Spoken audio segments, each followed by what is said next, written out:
저는 요즘 퇴근한 뒤에 원격 수업 준비를 위해 가지고 많은 시간을 쏟고 있습니다. 교과서를 펼쳤는데 몇 가지 눈에 띄는 부분이 있었습니다. 기온에 따른 생활 양식의 차이, 그 중에서도 열대기후, 오늘 배울 내용 중에 하나죠. 열대기후 향신료, 어머니국의 향기.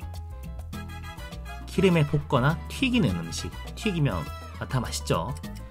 배에서 꼬룩 소리가 나고 시간은 저녁 6시 53분, 저녁 먹기에 딱 좋은 출출한 시간입니다. 차를 타고 바깥으로 나가봅니다. 머릿속에 떠오른 음식점이 하나 있었거든요.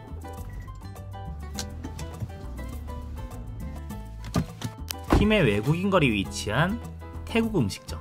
여기서 저는 팟타이를 먹으려 했으나 오늘 일이 있어서 일찍 문을 닫았다고 합니다. 그래서 예상치 못하게도 맞은편에 보이는 모로코 식당으로 들어가 보았습니다. 예전에 모로코를 한번 방문한 적이 있어서 괜히 친근했습니다. 내부를 보니 아랍 문화권의 여러가지 장식품들이 눈에 띄고, 역시나 술을 마시지 않는 종교의 특성상 냉장고에 술은 보이지 않았습니다. 그리고 이슬람교에서는 돼지고기를 먹는 것을 금기시하기 때문에 메뉴판에 돼지고기를 이용한 음식은 하나도 찾아볼 수가 없었습니다. 북아프리카 지역, 마그레브 지역의 독특한 음식인, 이 지역의 전통적인 음식인 따진을 먹으려고 생각하고 있었습니다. 그런데 식당 주인 아주머니께서 그 음식은 다 떨어져 가지고 없다고 하더라고요. 인기가 많은가 봅니다. 그래서 저는 어떤 음식이 가능한지 물어보고 치킨덮밥을 주문했습니다. 주위에 있는 친구들은 다 외국인 친구들이었습니다. 저 혼자 한국인이었고 마치 외국에 온 듯한 느낌이 들었습니다.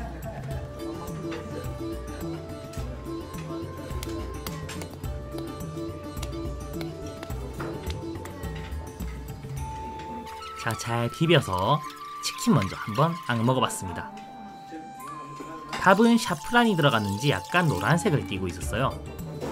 상당히 향기가 독특하면서도 먹을만 했습니다.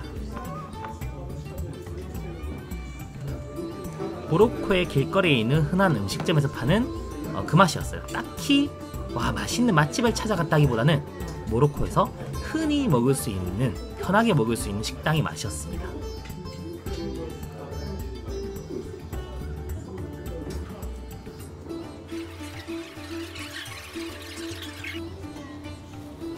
기분 좋게 한 끼 식사를 마치고 집으로 돌아와 힘을 내서 수업 영상 편집을 다시 시작합니다.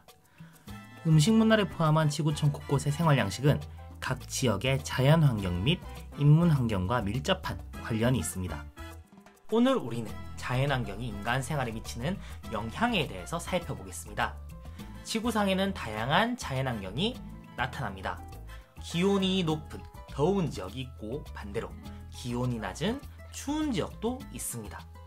그리고 비나 눈이 많이 내리는 지역과 그렇지 않은 지역도 있습니다. 넓은 평야도 있고 험준한 산지도 있으며, 바다와 만나는 해안 지역도, 바다와 멀리 떨어진 내륙 지역도 있습니다. 쾌펜이라는 독일의 기상학자는 기온과 강수량을 기준으로 세계의 기후를 구분하였습니다.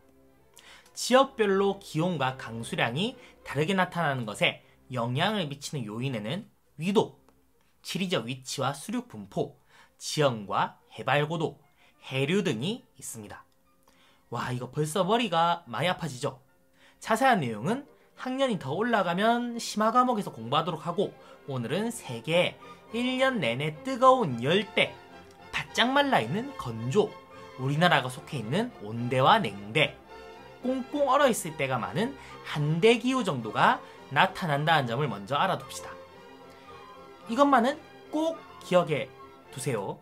지구상에는 기온과 강수량의 기준으로 열대기후, 건조기후, 온대기후, 냉대기후, 한대기후가 나타난다.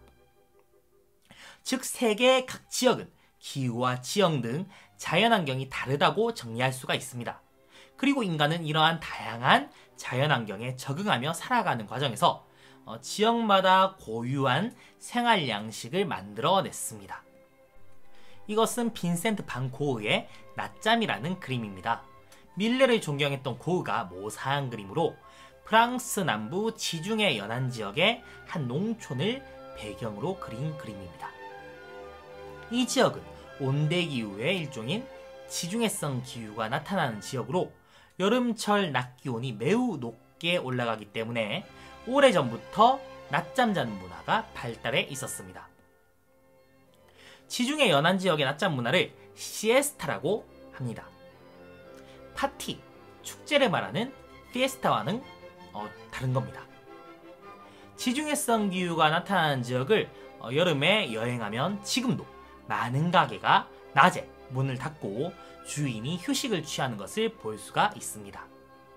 지역의 자연환경이 그곳에서 살아가는 사람들의 인간 생활에 영향을 미친다는 것을 시에스타의 사례를 통해 알 수가 있었습니다. 이제부터 기온, 강수량, 지형의 순서로 각각 자연환경 요소에 따라 나타나게 된 생활 양식의 차이에 대해서 알아보겠습니다. 먼저 기온에 따른 생활 양식의 차이입니다. 기온이 높은 열대기후 지역은 음식물이 상하기 쉽습니다. 그래서 음식물이 상하는 것을 지연시킬 수 있는 기름에 볶거나 튀기는 조리법이 발달했으며 향신료를 많이 사용합니다. 그리고 더위를 막기 위한 간편하고 헐렁한 의복과 바람이 잘 통하는 구조의 개방적인 가옥이 나타납니다. 추위가 심한 한대기후 지역은 농경에 적합하지 않아서 사냥, 술록 유목, 어업 등을 통해 식량을 구합니다. 원피스 만화에 나오는 캐릭터 초파가 술록이죠. 그렇게 해서 구하기 힘든 곡물 대신 주로 육류를 섭취합니다. 가옥의 구조는 난방과 보온을 중시하여 폐쇄적입니다. 우리나라가 속해 있는 냉온대 기후 지역은 여름의 더위와 겨울의 추위에 모두 적응할 수 있는 생활 양식이 나타납니다. 우리나라의 전통 가옥을 보면 넓은 대청마루는 더운 여름에 대비한 시설이며 온돌은 추운 겨울에 대비한 시설입니다. 또한 여름에는 못이 삼배로 만든 옷을 입어서 시원하게 생활하고 겨울에는 솜옷을 입어서 여름과 겨울 모두에 적응하며 살아가는 모습을 보여왔습니다. 하지만 과거와 비교했을 때 현재는 지역 간 생활 양식 차이가 그다지 뚜렷하게 나타나지 않습니다. 냉방과 난방 시설이 잘 갖추어진 현대 건축물은 세계 어느 곳을 가더라도 그다지 큰 차이를 보이지 않습니다.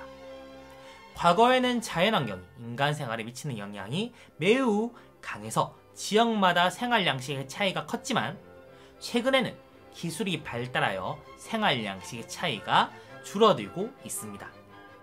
이렇게 기온에 따른 생활 양식의 차이에 대해서 우리는 알아보았습니다. 이제 다음으로 강수량에 따른 생활 양식의 차이에 대해서 알아보도록 하겠습니다. 열대기후 지역 중 1년 내내 비가 많이 오는 지역에서는 전통적으로 비가 잘 흘러내릴 수 있도록 가옥의 지붕을 급경사로 만들었습니다. 건조기후 지역은 적은 양이지만 비가 내린 양의 정도에 따라서 초원이 나타나는 곳과 사막이 나타나는 곳이 나뉩니다. 초원이 나타나는 건조기후 지역은 주로 목축 생활하면서 목축 활동에서 얻을 수 있는 가축의 가죽이나 털을 이용해 집을 짓고 옷을 만들어 있습니다. 풀밭을 찾아 자주 이동해야 하기 때문에 이동에 유리한 구조의 가옥에 거주합니다. 이동식 가옥으로는 몽골의 게르가 대표적입니다. 사막이 나타나는 건조기후 지역에서는 오아시스나 외래아천 부근에서 관계시설을 이용해 밀, 대추야자 등을 재배합니다. 이게 대추야자 열매인데요. 제가 한번 먹어보겠습니다. 엄청 달아요. 아랍에미레이트에서 생산이 됐다고 적혀 있습니다. 아랍에미레이트 하면 석유, 사막, 그리고 세계 최고층 빌딩인 버즈 칼리파가 떠오르는 곳이죠. 흙을 이용해 지은 집은 창문이 거의 없고 벽이 두꺼워 외부 기온이 내부 생활 공간에 미치는 영향을 줄여줍니다. 지붕은 평평한 형태로 나타납니다. 먹고 할게요. 카라멜도 아닌 게 상당히 맛있습니다. 먹으면 살 많이 찔 것 같아요. 온대기후 지역 중에서 영국 런던과 같이 1년 내내 습연한 곳에서는 흐리거나 비가 내리는 날이 많습니다. 그래서 주민들이 모자를 쓰거나 비옷을 자주 입고 다니며 우산을 가지고 다니기도 합니다. 집안의 눅눅함을 없애기 위해 벽난로를 활용하기도 합니다. 영국을 배경으로 한 영화나 드라마를 보면 이러한 생활 양식을 많이 볼 수가 있습니다. 한편 수업 초반부 시에스타 이야기를 하면서 언급했던 지중해 연안처럼 1년 중 여름철이 뚜렷하게 뜨겁고 건조한 기후가 나타나는 곳에서는 건조한 여름철을 잘 견디는 올리브, 포도 등의 농작물을 주로 재배합니다. 이 올리브유와 와인인데요. 집이나 마트에 있는 올리브유나 와인의 라벨을 보면 스페인이나 이탈리아와 같이 지중해성 기후에서 생산되는 경우가 많습니다. 여러분도 한번 기회가 될 때 확인해보세요. 지금 보고 있는 이 그림은 쉐라의 그랑자트 섬의 일요일 오후입니다. 프랑스 파리는 습하고 서늘한 날이 많아 햇볕이 좋은 날 오후에는 공원의 잔디밭에서 일광욕을 즐기는 사람이 많습니다. 그럼 파리 세느 강변의 모습을 그린 그림입니다. 영국, 독일 등 이와 비슷한 유형의 기후가 나타나는 북서부 유럽으로 여행을 가보면 날씨가 좋은 날 일광욕을 즐기거나 우통을 까고 조깅을 하고 있는 사람들을 많이 볼 수가 있습니다. 철도교통의 발달로 이동이 편리해진 이후에 여름이면 아예 화창하고 습하지 않은 날씨를 찾아서 멀리 지중해로 바캉스를 떠나는 경우도 많아졌습니다. 마지막으로 지형에 따른 생활 양식의 차이를 알아보겠습니다. 세계에는 산지, 평야, 해안지역 등 다양한 지형이 나타납니다. 보통 산지 지역은 경사가 급하고 해발 고도가 높아 인간이 살기에 적절하지 않은 환경인 경우가 많습니다. 근데 하지만 자연환경 조건을 극복하고 살아가는 사람들도 많이 있습니다. 고산 지역에 사는 사람들은 밭에서 감자나 옥수수 등을 재배하거나 농사가 어려운 경우에는 고산지대에 잘 적응한 라마 같은 가축을 사육하면서 이 가축으로부터 식량과 의복 등을 얻습니다. 산지 지역이지만 농사 짓기에 유리한 기후가 나타나는 곳에서는 경사면을 계단식으로 개간하여 농사를 짓기도 합니다. 필리핀에서 볼 수 있는 계단식 논에서의 벼농사가 대표적이며 이 계단식 논은 유네스코 세계문화유산으로도 등재되어 있습니다. 에콰도르의 키토처럼 적도 부근의 고산지대에 있는 도시들은 연중 서늘합니다.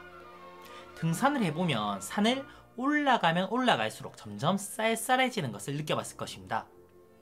같은 적도 부근의 낮은 저지대는 1년 내내 뜨거운 열대 기후가 나타나겠지만 이러한 적도 부근에 있는 높은 고산지대는 1년 내내 우리나라의 봄, 가을 정도의 딱 좋은 기온이 나타나는 것입니다. 그래서 오히려 무덥고 습한 낮은 저지대보다 더 많은 사람들이 높은 곳에 거주하고 있습니다. 뒤에 보이는 화면에 작은 화살표로 표시된 언덕이 그다지 높아 보이진 않죠. 하지만 실제로는 해발고도 약 3000m 정도 되는 언덕입니다. 주위 시가지와 비교해보면 낮아 보이지만 실제 고도는 백두산보다 높은 곳입니다. 이렇게나 높은 곳에 위치한 에콰도르의 수도 키토에는 200만 명 이상의 사람들이 살고 있습니다. 에콰도르의 키토나 콜롬비아의 보고타, 볼리비아의 라파스, 이 모두 높은 곳에 위치한 도시로 산소가 희박해서 여행을 떠난 많은 사람들이 머리가 아파지거나 하는 고산병으로 어려움을 겪기도 합니다. 반대로 에콰도르나 볼리비아 같은 고산지대를 끼고 있는 나라의 축구 국가대표팀 선수들은 산소가 희박한 환경에 이미 적응했기 때문에 홈경기에서는 브라질이나 아르헨티나 같은 세계적으로 유명한 축구 강팀이 와도 쉽게 지지 않는 저력을 보여줍니다. 평야 지역은 산지보다 경지를 개간하기에 유리하기 때문에 넓은 경지를 이용해서 농사를 짓습니다. 아시아의 평야 지역에서는 주로 벼농사를 짓고 유럽과 아메리카 지역에서는 주로 밀농사를 짓습니다.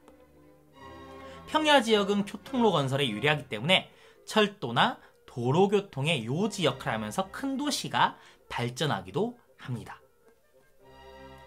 해안 지역 중에서 우리나라와 부산과 같이 수심이 깊고 배가 드나들기 유리한 조건을 갖춘 곳은 항구 도시로 발달하기도 합니다. 해안 지역 중에서 우리나라의 서해안과 같이 수심이 얕고 조차가 큰 곳에서는 갯벌이 넓게 발달하고 주민들이 염전이나 양식장으로 이용하기도 합니다. 마지막으로 독특한 지형 경관이 나타나는 지역은 지형을 관광자원으로 유용하게 활용합니다. 베트남의 하롱베이의 타카라스트 지형, 아이슬란드의 화산 지형 등이 대표적인 예라고 볼 수가 있습니다. 지금까지 우리는 기온, 강수량, 지형과 같은 자연환경 요소에 따라 나타나게 된 생활 양식의 차이에 대해서 알아보았습니다. 다음 시간에는 자연재해에 대한 내용으로 돌아오도록 하겠습니다. 지금까지 여러분 수업 듣느라 수고하셨습니다. 구독과 좋아요도